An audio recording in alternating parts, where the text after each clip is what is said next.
Përshëndetje shikues të nderuar.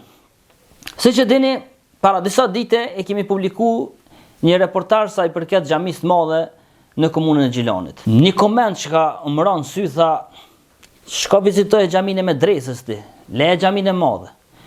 Unë e kuptova këto si shenjë që shko vizitoj xhaminë e Medresës, që duhet më kon shembull i një xhamie dhe tu menu që xhamia e madhe i ka ik pak në neglizhencë faktikisht.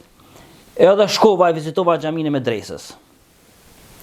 Besoni, nuk e di çysh me u shpreh, nuk e di çka me fol tash unë, kur ti shif një pamje që do t'i publikoj çka kom pa aty. Është tmerr i tmerrit, është turp, është neglizhencë totale, është degradim. O që besa nuk po moj, nuk po di shprehje çysh me përshkru këtë gjendje, edhe pse në faktun e di, po nuk po ja lejoj vetes me ra në atë nivel e mu shpreh para kamerës çka meriton mu shpreh për këtë gjendje faktikisht në xhaminë e Medresës. Veç shifni pamjet, myk në tonë ant për papastërtisë, po foli mo, nuk e di mo, a ka ma papastër dikun.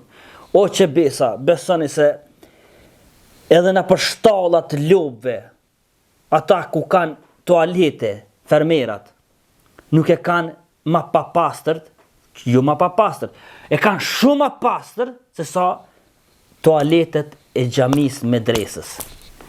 A nuk është marrëbe, a nuk është turp, a nuk është fyrje ndaj institucionit, a nuk është një degradim total, a nuk është një keq menaxhim, a nuk është një keq përdorim i detyrës.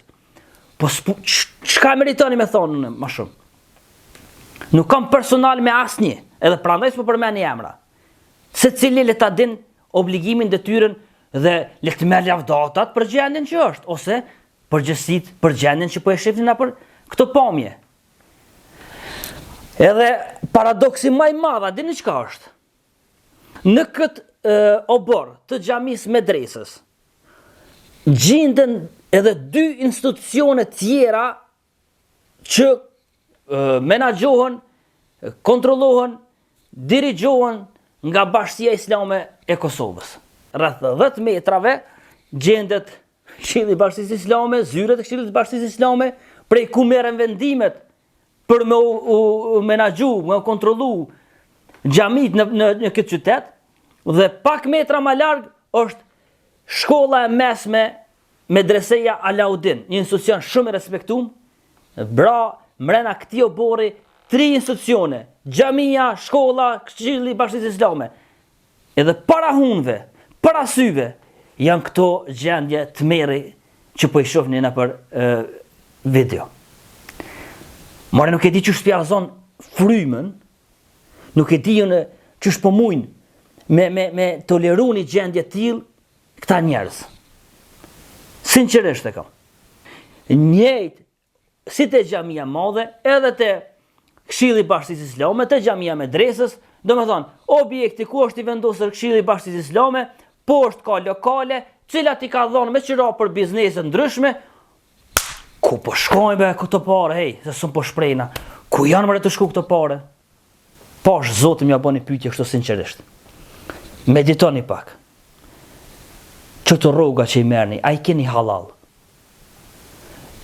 Cilat janë detyrat, cilat janë obligimet, cilat janë përgjegjësitë kur e merrni një detyrë edhe hyni në zyre, se i pash objekti i Bashkisë Islame, a besoni asnjë zyre nuk ke pa klim. Domethënë i keni nxehtë, i keni kushtet e mira.